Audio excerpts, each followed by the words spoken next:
Background: I grew up as a foster child. My last foster home, which I went to when I was 16, was with John and Jane, fake names. They had me do house chores and take care of my foster siblings while they ran their store, which was attached to the home, and would sometimes even have me work there as well. They wouldn't pay me, so I'd just take money from the cash register every now and then. Probably took out $1,000 over the course of almost 2 years. Sometime when I was 17, Jane had a garage sale while I was at school, and among the things she sold was my suitcase, which I was very attached to. To make up for it, on my 18th birthday John gave me a new suitcase, but also the news that they were kicking me out that day because they would no longer be paid for keeping me around and no longer had to. I was on the street and all my possessions were in the new suitcase they had gotten me, which was actually good, if I'm being honest, or on my body. I had a really horrible young adulthood, couch surfing and later getting a car and sleeping in it, and they refused to help me in any way every time I attempted to contact them. I called them from payphones every once in a while, but they'd hang up and tell me I'm no longer welcome at their home. I managed to turn my life around over the years, but it was certainly not easy, and I consider myself successful. A few years after I moved out, I learned my Jane passed away. I didn't attend the funeral, but left a flower at her grave to see if that'd help me close that chapter of my life. I hadn't said a word to my John ever since, but had sometimes spoken to my other foster parents, since I had nothing but gratitude towards them. That is, until last week, when John apparently learned where I lived and also had my number, and told me he was coming over next Wednesday via voicemail. I suspect one of my other foster parents told him. We exchanged Christmas cards, so they had my address. The store had been going downhill ever since Jane died, and it finally went bankrupt. He sold the house, paid off the mortgage and the debts, but didn't have much else to live on. So, here's where I may be a massive idiot. I ordered masks, warm blankets, gloves, socks, a first aid kit, some other things, and put them all in the suitcase, the same one, along with about $1,000 in cash, and put it outside my door when I saw him coming. I refused to let him in, ignored as he banged on my door, and threatened to call the police until he went away. I could hear him crying sitting at my door for a while, so was I, but he went away. I haven't told anyone else this happened yet, so I haven't had anyone else say anything, but I feel conflicted. On the one hand, he was an absolute piece of crap, and I feel nothing for him, but contempt. On the other hand, I could have been the bigger person and done more to help him. I could have taken him in and afforded his expenses without putting my financial well-being at risk. Am I the idiot for not taking him in? Not the idiot. The guy used you as free labor as a kid and kicked you out on the street when you were 18. But now that he's suddenly struggling, he expects you to let him live in your home when he wouldn't do the same. Hell no. This is a classic case of don't burn bridges you may need to cross later. Dude had no right expecting you to just take him in, and you giving him money and items in a suitcase was more than he deserved and way more than they even did for you. Dude, an adult who is going to have to get himself a job and pull himself out of his own rock bottom. You don't owe him a thing. Congratulations on your success and good luck in life. This is a road John has to walk, and you were kind enough to pack his suitcase. You didn't set him on this path or turn him away. If you must have something to hang on to in order to feel some relief that you did the right thing, go back to that difficult time in your life. You know the situation he and Jane put you in, and really think about all the things you learned about life, the world, yourself, and the skills you picked up along the way. Look past the bad, because it seems you rose above it. No. This is his opportunity to do the same. Let him take his journey. If you enable him by taking him in, it will cripple his potential for growth. You were probably one of many previous foster kids he could have looked up, and none of them took him in either. It's sad that his wife died and his life fell apart, but it's nothing close to deliberately pulling the rug out from under you at one of the most vulnerable times in a person's life. Not to mention using you as free childcare and labor in the store. You owe him nothing. That suitcase you left was more than generous. If you weren't worth his time and attention, then he's not worth yours. I was born in South Africa but emigrated when I was just a few months old, so I am totally American. I come from a family of full-on apartheid supporters, and when it ended, basically everyone bailed for America. My parents and aunts and uncles eventually were educated and came around, but my grandparents, while being very sweet and loving to me, were true believers in what apartheid stood for. They made a small fortune in South Africa by literally investing and owning businesses in the apartheid era. To be totally fair, they also made a ton of money in the United States, but still the money because they were white and well connected in South Africa. My grandmother died recently. She lived pretty lavishly up until the day she died in a very exclusive retirement home in Southern California, so I figured there wouldn't be any money left and maybe I'd get some family heirlooms. My head about popped off when I saw the number me and my cousin will split. It's about $725,000 each. Money that will literally change my life. My parents' business failed, so I wasn't nearly as well off as my cousin. She's also now married, lives in Rancho Santa Fe, Google it if you aren't familiar, and will be just fine without this money. She claims she's going to donate 100% of it to charities in South Africa. She is seriously chiding me that, if I plan on keeping it, then I am taking advantage of blood money. I have student loans I could pay off, I could actually have a down payment on a house, I could invest, I know where this money came from, but it could literally mean my life would be better. I understand where it came from, but I also can't possibly imagine giving it away. I have no idea what charities are like in South Africa, and family friends we have that still live there say that corruption has taken over everything from government to charities, and I'm better off just keeping it. I understand my cousin's point, but man is it hard to say goodbye to that much money that will change my life. Not the idiot. Tell your cousin that if she cares so much, she can give you $725K and then you'll donate your inheritance wherever she wants. By the way, she's only doing so well in life because of that blood money. Her lifestyle is only possible because her parents were wealthy and connected, and they were only wealthy and connected because of your awful grandparents. Your parents messed up and it didn't trickle down as much to you as it did to her, but that doesn't make it any less true. Congrats on being able to climb out of debt when so many people in your generation won't be able to. Don't forget how lucky you were and don't waste the opportunities you have now. If your cousin thinks it's blood money and rather give it to a charity as repayment for what your family may have done or didn't do, that is her money to do with. If you rather keep it to pay off loans or invest it, that's cool too. On a personal note, I tend to agree with your cousin that it is blood money for what you have said in the story and in the comments. But that doesn't mean you can't do good things with it and invest in South African businesses to help people out. I'm going to say between you and your cousin no idiots here.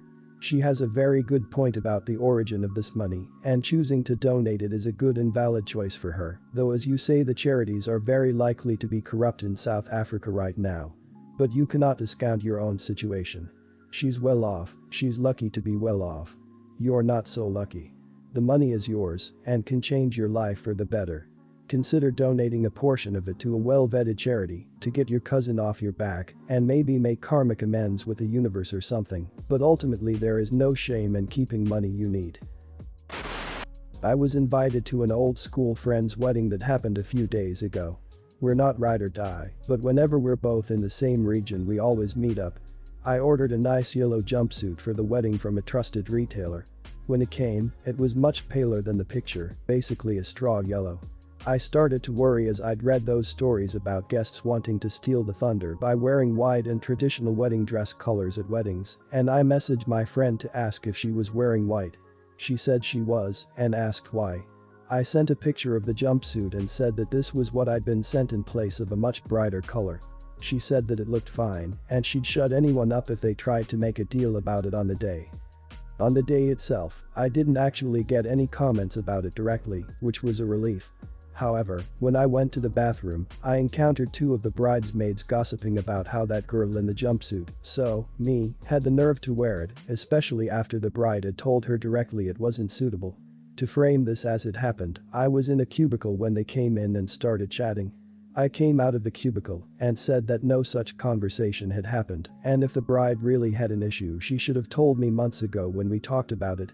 They basically scoffed and said they'd believe me when they saw the receipts. I saw them later on in the evening with the bride, and all three of them were giving me the stink eye. Yesterday, the bride posted a thank you message on Facebook with a comment that even seen stealing wannabes couldn't spoil the day. I was going to leave it, but one of the bridesmaids commented with a poorly taken picture of me from behind with drawn-on devil horns and tail. I reacted on impulse and posted screenshots of the conversation where the bride had told me that my outfit was fine, with a comment saying that it was a shame that the bride couldn't tell me to my face there was an issue, and that since I'd been asked for receipts, here they were. The comment got a few further comments saying that the tea had been spilled and that this is what happens when people don't know all the facts, as well as the inevitable ones saying that I was being childish and creating a drama. I do view this as stooping down to the level of those who couldn't even tell me straight there was an issue. I mean, I had another dress in my car, just in case I got comments in how I reacted, but I also think I was defending my reputation and honor among people I've known for over 2 decades. The peacekeeping side of me wants to apologize to the bride, but my heart knows she won't offer the same olive branch, especially now people know she was two-faced in the situation. Everyone's the idiot here. I mean, you knew it was off enough to bring another dress in the car. This was a situation where you should have gone with your gut. It was too light-colored. The bride should have been straightforward, but maybe she was trying to seem not like a bridezilla. Maybe your picture was not a good one. Maybe you two just aren't friends. Apologize because it's the right thing to do. You shouldn't withhold an apology because the other person might not reciprocate. It seems like maybe the bride thought she was okay with it, but after hearing 20 people say the day realized maybe she was made the wrong call and decided to take it out on you. However, you clearly thought it could potentially be a problem since you brought another dress. If you're ever in a situation where an outfit is questionable enough that you need a backup, just nix the first one altogether. You could have also handled it with a bit more tact on the post, but she also kind of got what she deserved, so don't feel too bad. Genuinely think there is something wrong with 99% of brides. I work in the hotel industry, so have encountered many. She okayed it and then trash talked you, so deserves to be outed as a liar. One of my friends wore a super revealing outfit to my wedding and was generally gossiped about by most of my guests. I could have cared less, she was there celebrating with us, didn't make a difference to my wedding day or my marriage. Have just gotten married for the second time and had only 2 witnesses this time around. Do not fathom the entitlement that most brides seem to have. I, 25, have been pretty skinny all my life. I eat healthy most of the time, exercise regularly, not consume my weight in Pop-Tarts, a real problem in college. I also don't think I'm better than fat people. I think obesity is a complex issue, and merely reducing the obesity epidemic to move more, eat less doesn't take into account the socio-economic complexities, mental health issues, physical health issues, etc. I don't make comments like, oh my god, I'm so fat when I eat a slice of cake. I don't talk about going on diets. I don't judge other people's food choices. I don't really care about what you eat. About 6 months ago, a coworker named Diane, 40, transferred to our office. We are essential, so no work from home. She's overweight and has constantly made remarks about my food choices. If I eat a salad, she'll talk about how I have an eating disorder and promote toxic diet culture. She'll say my body is unnatural and real women have curves. One time she even tried to make a case that the reason I'm still single is because men don't find my skinny body attractive. Sometimes, though, she'll do a complete 180. She'll make remarks about how it must be nice to be young with a metabolism like mine, or to have genetics that allow me to eat whatever I want without gaining an ounce. Lady, weren't you just calling me anorexic yesterday because I had a salad for lunch? This constant harassment has really been getting to me. I feel like I can't eat in the office anymore. I have tried to get this to stop. I have told her firmly to stop. I have told her politely to stop. I have ignored her. I even went to HR and was told this wasn't harassment, so they couldn't do anything about it. Well, this all came to a head today. Ever since my first job, I have brought in spoopy Rice Krispie treats on the first day of October. They're just dyed orange and green with pumpkin and Frankenstein faces on them. I grabbed one and Diane said, "I wish I could eat like you and still look like you." I said, "If you ate like me, you probably would look like me." Grabbed another and walked back to my desk. Honestly, I didn't feel like I was the idiot until another coworker said that, what was extremely hurtful to Diane. When I pointed out that she had been bullying me since she got here, the coworker told me it wasn't the same. That it would be like using a slur against an African American bully. I went too far because I can't possibly understand the discrimination overweight women face, and I should have found another way to deal with it. I'll admit, having never been fat myself, I don't know the full extent of discrimination against fat people and I do not want to stoop to the levels of bigots.